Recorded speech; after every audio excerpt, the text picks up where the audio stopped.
कौन थे राजा विक्रमादित्य? पूरा परिचय। राजा विक्रमादित्य ये नाम आज की डेट में भले गुम हो गया हो, लेकिन एक वक्त था जब दुश्मन सेना भी राजा विक्रमादित्य से बचती थी। राजा विक्रमादित्य के नाम पर अगर आप गौर करें तो आपको समझ में आ जाएगा कि क्यों भारतीय इतिहास में इस नाम की चर्चा आज भी होती है। राजा विक्रमादित्य नाम विक्रम और आदित्य से मिलकर बना है। जब आप इसका अर्थ खोजेंगे तो पाएंगे विक्रमादित्य का मतलब होता है पराक्रम का सूर्य या सूर्य के समान पराक्रमी। इस वजह से राजा विक्रमादित्य को विक्रम या विक्रमार्क यानी कि विक्रम प्लस अर्क भी कहा जाता है। महाराजा विक्रमादित्य कब पैदा हुए, इसको लेकर लोगों में अलग अलग राय है। उस वक्त के इतिहासकारों ने अपने अपने हिसाब से इस पर बताया है, लेकिन ऐसा भी माना जाता है कि इनका जन्म 102 ईसा पूर्व के नजदीक ही हुआ था। विक्रम संवत की माने तो उज्जैन के महाराजाधिराज राजा विक्रमादित्य 2292 वर्ष पूर्व हुए थे। कली काल के 3000 वर्ष बीत जाने पर 101 ईसा पहले सम्राट विक्रमादित्य का जन्म हुआ। उन्होंने 100 वर्ष तक राज किया। विक्रमादित्य के जन्म को लेकर अलग अलग तरह के दावे किए जाते हैं। इस दावे की माने तो इसमें कहा गया है कि उनका जन्म भगवान शिव के वरदान से हुआ था। इसके साथ ही भगवान शिव ने उनका नामकरण जन्म से पहले ही कर दिया था। ऐसी मान्यता है कि इसी वजह से विक्रमादित्य ने पूरी जिंदगी अन्याय का साथ नहीं दिया। उनके जन्म को लेकर महेश्वरासुरी जैनी साधु ने एक बड़ा खुलासा किया था। इनकी माने तो उज्जैन के एक बहुत बड़े शासक थे, जिनको लोग गर्दा भिल्ला के नाम से जानते थे।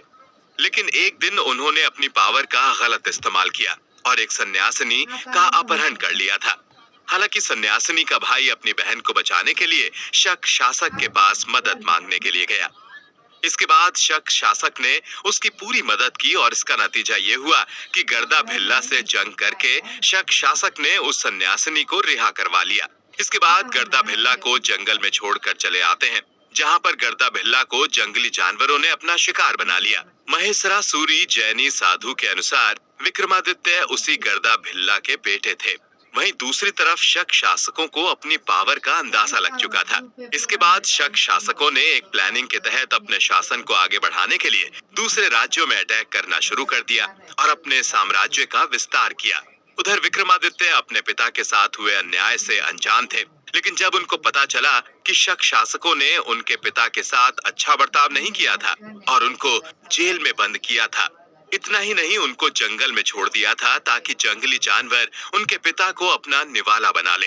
इसके बाद विक्रमादित्य ने बचपन में ही तय कर लिया था कि वो आने वाले वक्त में शक शासकों को इस धरती से मिटा कर रख देंगे।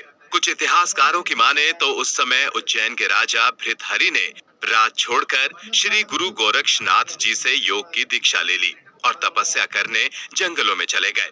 ऐसे में उन्होंने अपना सब कुछ अपने छोटे भाई विक्रमादित्य को दे दिया। वीर विक्रमादित्य भी गुरु गोरक्षनाथ से गुरु दीक्षा लेकर राजपाट संभालने लगे और आज उन्हीं के कारण सनातन धर्म बचा हुआ है, हमारी संस्कृति बची हुई है। वहीं अपने पिता के साथ हुए बुरे बर्ताव से भी विक्रमादित्य काफी गुस्से में थे और विक्रमादित्य बदले की आग में जलने लगे थे। फिर वो घड़ी भी आ गई जब विक्रमादित्य ने शक शासकों को हराकर अपना दबदबा कायम किया। इसके बाद विक्रमी संवत की शुरुआत हुई। सन 78 के नजदीक महाराजा विक्रमादित्य ने शक शासकों को हराकर अपने पिता की मौत का बदला ले लिया था। विक्रमादित्य ने आगे चलकर एक वीर सम्राट के रूप में अपने आप को स्थापित किया था। विक्रमादित्य उज्जैन के राजा थे। उस वक्त उज्जैन को अवंतिका के नाम से जाना जाता था और ये मालवा क्षेत्र का एक नगर कहलाता था। हालांकि मौजूदा दौर में मालवा मध्य प्रदेश राज्य का एक अहम हिस्सा है। अवंतिका की गणना सप्तपुरियों में की जाती है। इसी जगह पर ज्योतिर्लिंग के साथ ही शक्तिपीठ भी बनाया गया था। होली नदी क्षिप्रा के तट पर बसे कई शहरों में कई महान राजा हुए हैं। उन्हीं में से एक हैं चक्रवर्ती सम्राट विक्रमादित्य। सम्राट विक्रमादित्य को लोग विक्रम सेन के नाम से भी जानते थे। जहां तक पहले चक्रवर्ती सम्राट की बात है तो पहले ऋषभ के बेटे राजा भरत थे। उनके चलते अजनावगढ़ का नाम भारत पड़ा था। विक्रम बेताल और सिंहासन बत्तीसी की कहानियां विक्रमादित्य से ही जुड़ी हैं। जहां तक उनकी फैमिली की बात है, उनकी एक बहन थी जिनका नाम मैनावती था। वहीं उनके एक भाई थे जिनका नाम भृतहरि महाराज था। उनकी माँ का नाम सौम्य दर्शना था। सम्राट विक्रमादित्य की 5 पत्नियां थीं। उनके नाम थे मलावती, मदन लेखा, पद्मिनी, चेल और चिलमा देवी।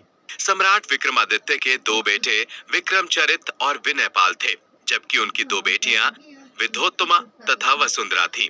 उनका एक भांजा था जिसका नाम गोपीचंद था। हालांकि भारतीय इतिहास को लिखने वाले मुगलों, अंग्रेजों और वामपंथियों ने इस महान वीर विक्रमादित्य को शामिल नहीं किया।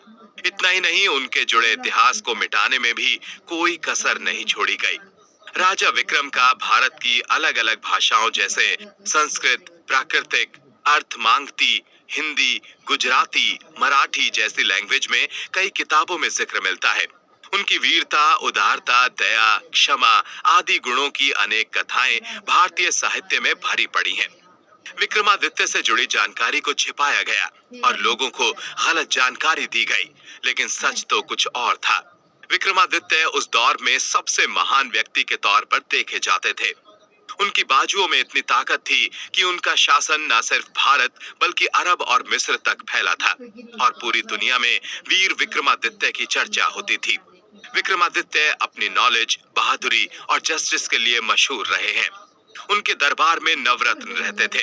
इतिहासकारों की माने तो विक्रमादित्य बड़े पराक्रमी थे और उन्होंने शासकों को धूल चटाई थी। सम्राट विक्रमादित्य एक ऐसे सम्राट जो युद्ध से जुड़ी हर कला में निपुण थे। विक्रमादित्य एक ऐसे राजा थे जिन्होंने भारत की भूमि से विदेशी ताकतों को जड़ से उखाड़ फेंका। इतिहास में बताया गया है कि जब शकों ने ज्यादा आतंक मचाया था, तब 56 ईसा पूर्व में सम्राट विक्रमादित्य ने शकों को पूरी तरह से खत्म कर दिया था और जीत हासिल कर शकारी कहलाए। विक्रमादित्य के शौर्य का वर्णन करते हुए समकालीन अबुल गाजी लिखता है कि जहां परमार विक्रम का दल आक्रमण करता था, वहां शत्रुओं की लाशों के ढेर लग जाते थे और शत्रु दल मैदान छोड़कर भाग जाते थे।